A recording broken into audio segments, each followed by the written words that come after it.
bénédictrice, que la paix de Dieu soit avec nous. Nous sommes là ce soir pour décortiquer un peu le thème relatif à la Pâque, la célébration de la fête de Pâques. La fête de Pâques est la plus grande fête chrétienne, la fête qui nous a permis d'être aujourd'hui des chrétiens, c'est-à-dire de l'entrée triomphale de Jésus à Jérusalem jusqu'à la mort sur la croix et à la résurrection. La Bible nous a dit que Jésus est l'agneau qui a été immolé pour ôter le péché du monde. Je vais vous expliquer. Dans Hébreux 9, 22, la Bible nous dit que sans effusion de sang, pas de rémission de péché.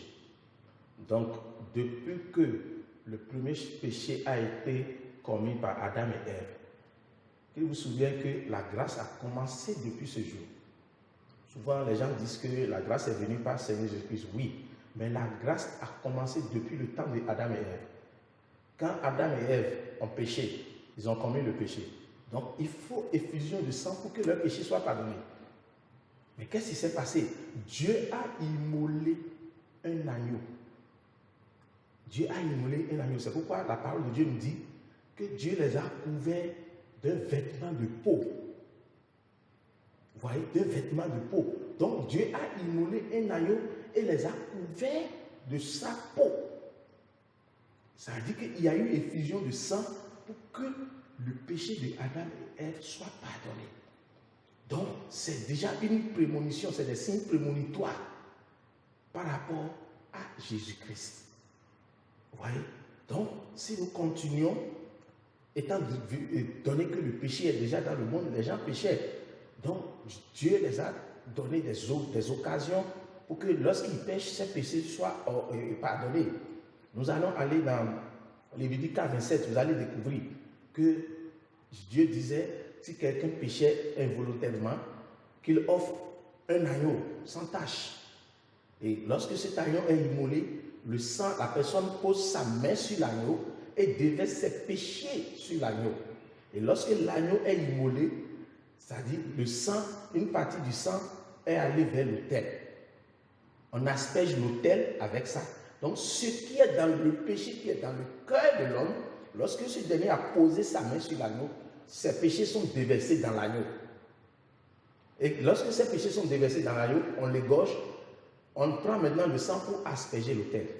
Parce que lorsque nous péchons, nos péchés aillent se graver à l'autel. Ça, il faut aller dans Jérémie 17, vous allez découvrir ça.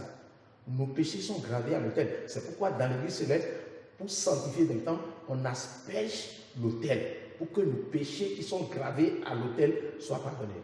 Donc c'est pour vous dire que sans effusion de sang, pas de rémission de péché.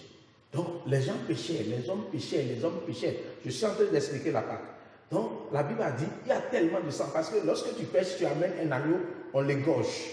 Quand on l'égorge, tes péchés sont pardonnés. Lorsque tu sors, tu pêches, tu amènes encore un autre agneau.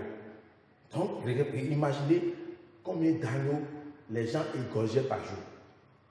Vous voyez? Donc, Dieu étant miséricordieux, les a proposé une autre solution. C'est-à-dire, il a dit à Aaron, maintenant, au lieu que chacun amène, tout c'est dans Lévitique. Allez-y dans Lévitique 4, verset 17, vous allez découvrir tout. Maintenant, Dieu étant miséricordieux, il a dit, bon, maintenant, au lieu que chacun amène un agneau quand il pêche, il dit à Aaron de prendre un agneau au nom du peuple. Donc, ça dit que tout le peuple offre un agneau pour la rémission de leurs péchés. Et la Bible a dit que la rédemption est pour une année. C'est-à-dire, quand ils offrent l'agneau, leurs péchés sont pardonnés jusqu'à une année. C'est-à-dire une rédemption annuelle. Vous voyez? Une rédemption annuelle. Les péchés sont pardonnés pendant un an. Donc tout le peuple offrait cet agneau, un seul agneau, et lorsque cet agneau est égorgé, les péchés de ce peuple sont pardonnés pendant une année. Vous voyez? Maintenant, au fil du temps, au fait, c'est une préfiguration de l'avènement de Jésus-Christ. Une préfiguration que Jésus-Christ sera immolé, afin que nos péchés soient pardonnés pour une rédemption éternelle. C'est ça beaucoup les gens du monde n'ont pas compris. Ils continuent d'offrir des cabris. Ils continuent d'offrir des cabris. Mais ces cabris qu'ils offrent, c'est pour une rédemption de quelques heures ou bien d'une journée. On te dit d'offrir un cabri, tu offres un cabri. D'abord, on commence par poulet. Ils vont te dire d'offrir poulet. Tu offres poulet. Après, on te dit de donner mouton. Tu donnes mouton. Après, on te dit de donner bœuf. Que ça demande. C'est parce qu'ils n'ont pas compris qu'il y a un sang qui est versé et qui offre les péchés, qui annule les péchés pour une éternité, une rédemption éternelle. Au temps d'Aaron, la parole disait que la rédemption était pour une année, c'est-à-dire les péchés sont pardonnés pendant une année. Mais, Seigneur Jésus-Christ, Dieu étant miséricorde, Dieu étant un Dieu parfait, il nous a offert une grâce parfaite par le sang de Jésus-Christ. Donc c'est pour ça que Jésus-Christ a accepté de venir verser son sang. Maintenant, ça ne sera plus les sacrifices. Maintenant, ça sera par la foi. Lorsque tu as la foi et tu crois à l'œuvre salvatrice de Jésus sur la croix, tes péchés seront pardonnés pour une rédemption éternelle. Bien-aimés, voici la Pâque. Quand on parle de la Pâque, c'est ça. C'est le fondement même de la Pâque. C'est pour la rémission de nos péchés, pour une fois de bon. Le sang de l'agneau, le sang des boucs et des autres agneaux que l'on offre à l'époque était éphémère. Ça ne pouvait pas garantir une éternité. L'homme reste l'homme. Mais Dieu étant amour, c'est pas l'amour. C'est l'amour. Parce qu'il voit que le peuple souffrait. Il voit que le peuple souffrait. Le péché abondait. Le peuple souffrait. Tu offres cabri, on tue, tu sors, tu pêches. Il faut que tu offres encore un autre cabri. Donc tu te protèges de temps en temps en offrant. Maintenant, Dieu étant amour, l'amour de Dieu, Dieu a envoyé son Fils pour se faire sacrifier, pour verser son sang, sans tache ni ride, sans péché. L'amour de Dieu s'est manifesté et Jésus-Christ est allé sur la croix pour représenter ces agneaux que les gens offrent. Mais ils n'ont pas compris. C'est l'ignorance qui font que les gens continuent d'aller égorger des poulets, des moutons. Pour quelle rédemption? Pour une rédemption éphémère. Ils font ça, mais malgré ça, ils ont des problèmes. C'est pourquoi tous les jours, on leur demande davantage. Leur fétiche leur demande, davantage. Pourtant, il y a un sang qui est déjà offert, pour lequel, lorsque tu te donnes, c'est une protection éternelle, d'éternité en éternité. Donc, c'est ça le véritable sens de la Pâque.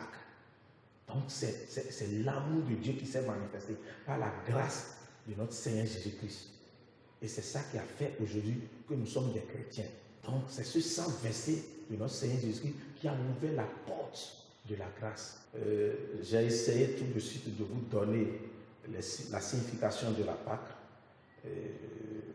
selon le guide de l'Esprit Saint. Donc, je saisis aussi l'occasion pour vous souhaiter bonne fête de Pâques. Et je souhaite que le sang versé de notre Seigneur Jésus-Christ ne soit coulé en vain. Ou que ça ne soit coulé en vain, vous devez vous donner à cet amour de Dieu qui s'est manifesté par la grâce de notre Seigneur Jésus-Christ sur la croix. Je vous souhaite le meilleur afin que cette Pâque soit couronnée de succès. Et je demande aussi à l'Esprit de Dieu de vous guider afin que ce temps de Pâques qui est en cours, en préparation, que l'Esprit de Dieu puisse vous utiliser pour la gloire de son nom. Bonne fête de Pâques et à bientôt. Au nom de Jésus.